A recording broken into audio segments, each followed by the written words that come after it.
13장 마지막이죠. 30절 31절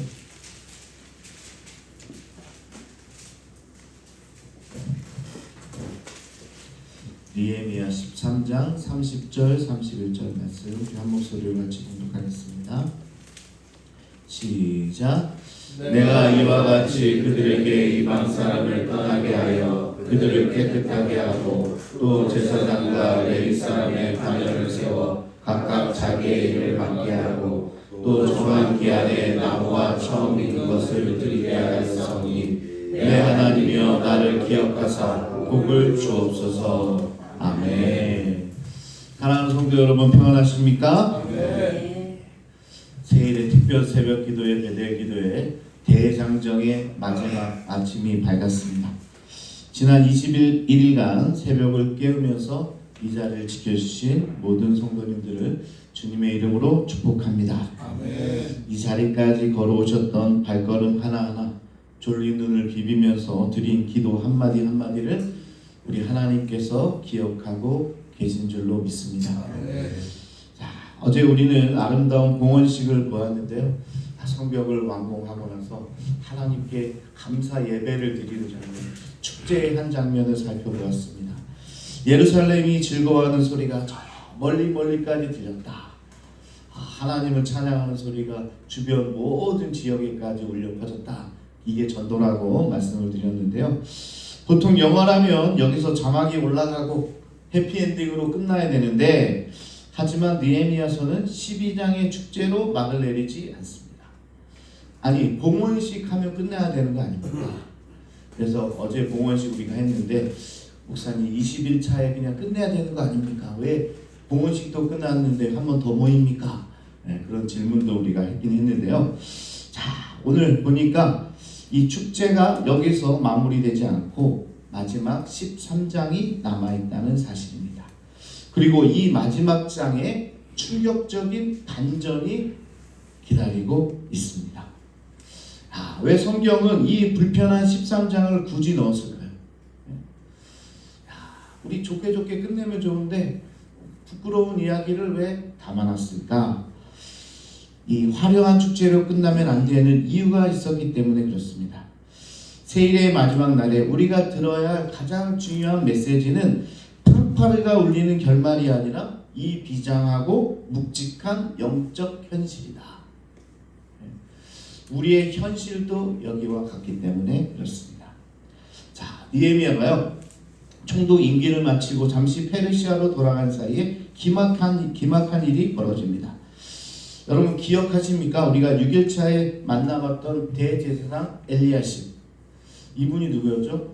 최고로 높은 영적 지도자였는데 이분이 앞장서서 이 성벽 건축하는데 나갔습니다. 그리고 남들이 가지 않는 양문 건축 현장에 가장 먼저 뛰어들었던 참 훌륭한 지도자였습니다. 이 양문이라는 데 냄새 나는데 양의 똥들, 짐승들의 똥들 있는 데를 이 제사장, 대제사장이 가가지고 열심히 먼저 헌신했던 그런 분 아닙니까? 그런데 이 엘리야십이 성벽 건축을 그토록 집요하게 방해했던 원수 도비아에게 하나님의 성전 안에 큰 방을 통째로 내어줍니다.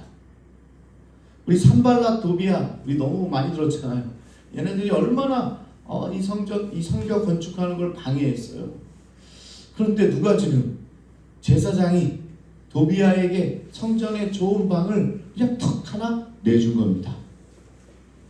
도비아가 누굽니까? 가짜 뉴스를 퍼뜨렸고 12일차에 또 13일차에 스마야를 매수해가지고 느헤미야를 함정에 빠뜨렸고 정말 어떤 모략을 써서라도 못하게 막았던 그 자가 바로 도비아 아닙니까?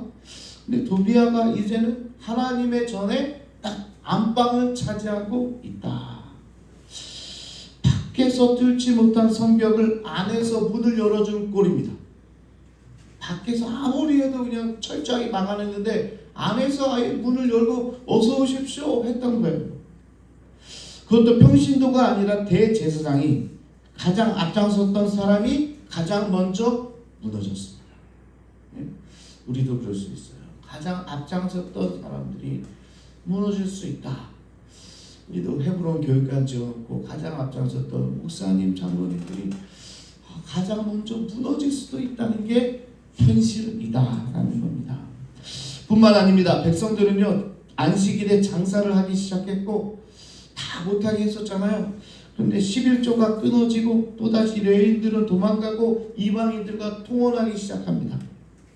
불과 얼마 전에 베옷을 입고 눈물로 이방 사람들과 절교하겠다 맹세했던 그 백성들이 다시 그 일을 하고 있다는 거죠. 또다시 넘어졌습니다. 우리가 계속 살펴 20일간 이 넘어진 가운데서 하나님께서 지켜주셔서 여기까지 왔는데 봉헌식까지 했는데 그 후로 또 넘어진 거예요. 근데요 솔직히 우리도 다르지 않다. 그 사람들 욕할 게 못 된다. 부흥회에서 울면서 결심하고 일주일이면 원래대로 돌아가고 새벽기도 작심 3일이고 하나님의 전을 버려두지 않겠다. 우리도 그렇게 맹세하고 한 달이면 잊어버립니다. 이게 바로 인간의 민낯이다. 우리의 민낯이다.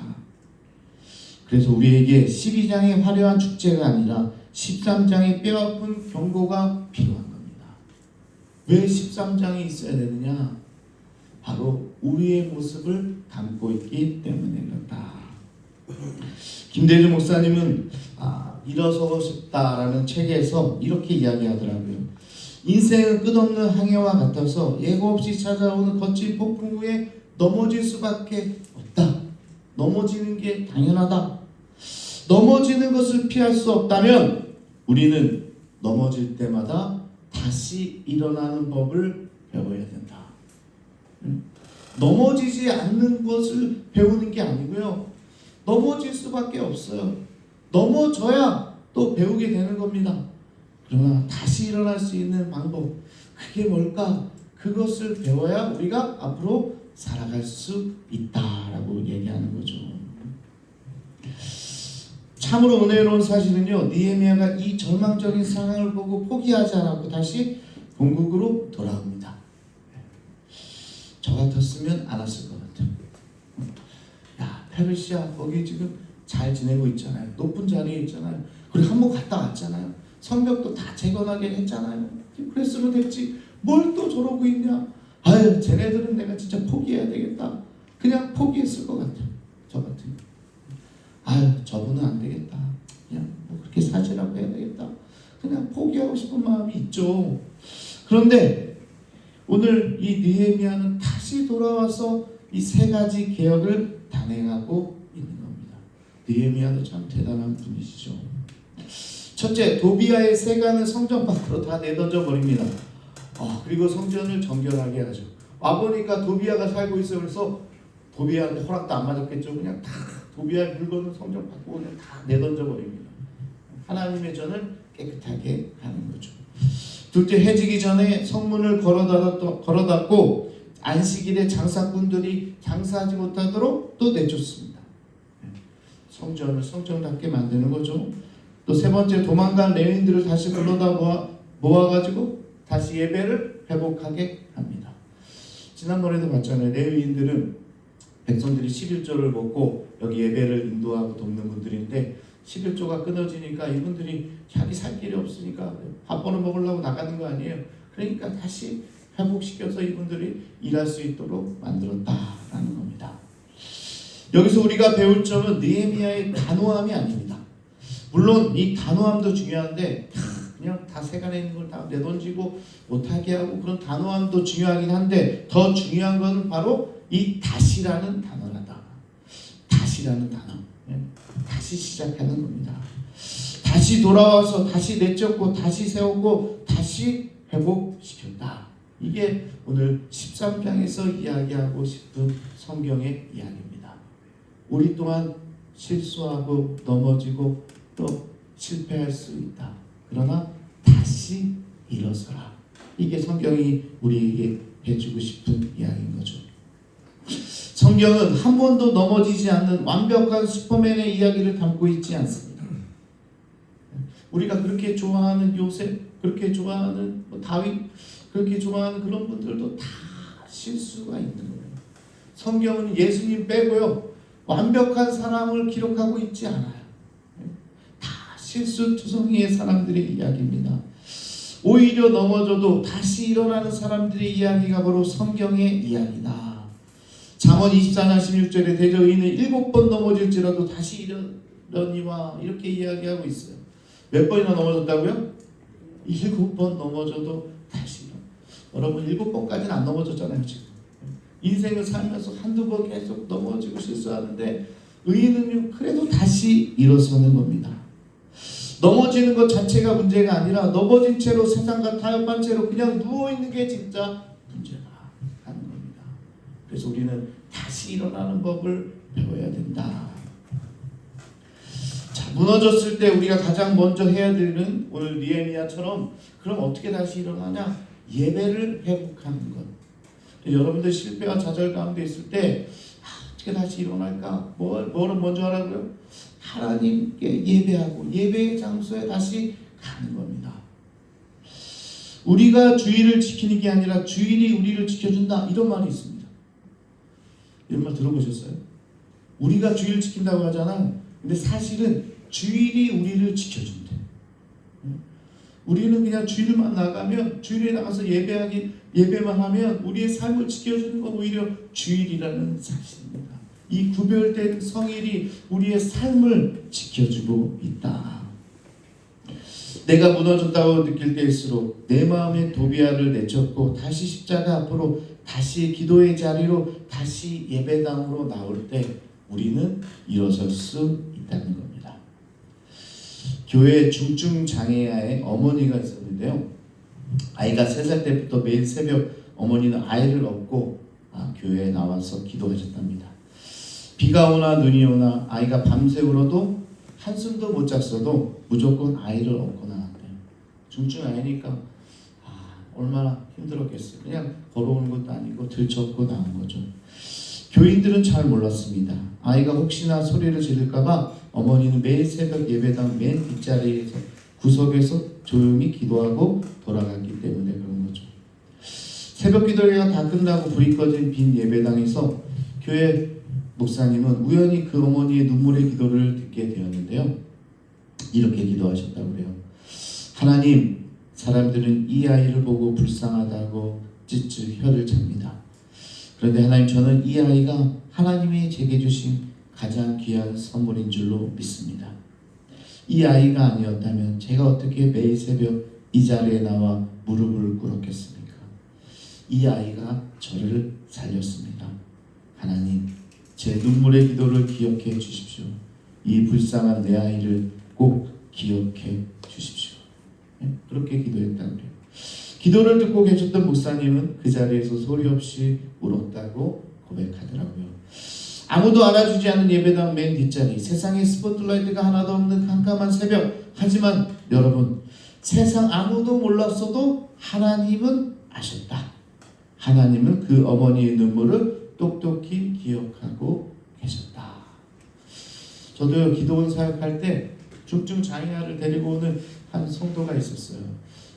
가까운 오륜교회 다니던 분인데 이분이요, 처음에 저도 불쌍히 여겼는데 그게 아니에요. 그분이 저한테도 그런 얘기 했었어요.